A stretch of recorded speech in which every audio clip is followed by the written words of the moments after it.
Hey, Basking Ridge, it's Jen Blanchard again, Berkshire Hathaway Home Services, and I, as promised, have with me Socrates Muller from Hi, Pillar Basking to Ridge. Post. And Socrates is going to talk to us just for a minute or two about what you should think about as a seller to do before the buyer brings their home inspector in. So it's being a seller, you're always thinking in your mind, you're always trying to get the house presentable so that people like it and they see it, but you're never really thinking about getting the inspection, like getting ready or prepared for an inspection. And that's a super important thing, because generally when you're ready for something, the outcome is a lot better. So there's a lot of different things that you can do, even though some of them are maintenance. And we're not saying that you need to make your house new or, make all these repairs before you sell it. But there's some maintenance things especially that you can do that's really going to benefit the inspection process, so you don't have those costly repairs in the future. One of those being, especially this time of year, it's fall. You're going to get a lot of leaves dropping off of trees and things like that. So gutters tend to get blocked. The roof system is extremely important. That's where we're inviting all that water to go, and now we need to get it away from the house, because a lot of times that water is going to shed down, it's going to sit at the foundation, and 9 times out of 10 when I'm outside and I see indications of the gutters overflowing or things like that, I can bet dollars to donuts we're going to see signs of water intrusion in the basement.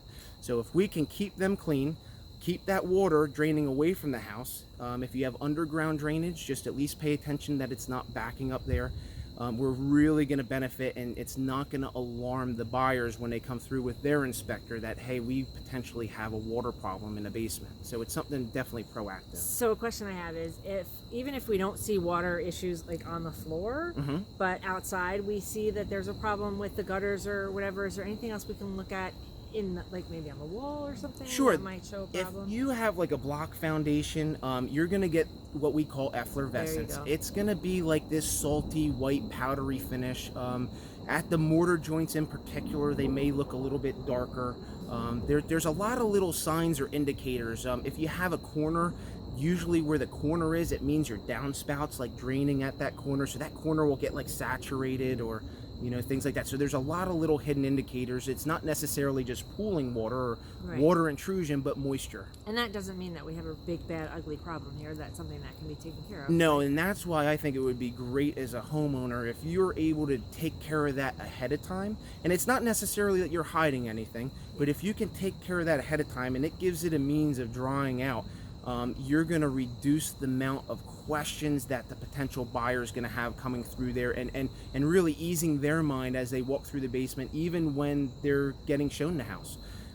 Our offices actually ask if there's any type of, do you have any concerns with the property? And a lot of times they say, listen, we saw some staining on the wall. We're really worried about water entry in the basement. So if you can do that, it's going to help out tremendously, because even if water's not showing up in the wintertime, it could crack that foundation. And that's one thing we definitely don't want to have happen, because that could be a costly repair. So proactive is really the way to go, especially with little maintenance stuff. Exactly. So we only have 2 or 3 minutes, as I always promise that we're never going to go over that in a few minutes with Jen. So thank you so much for talking to us for these few minutes, and have a great day.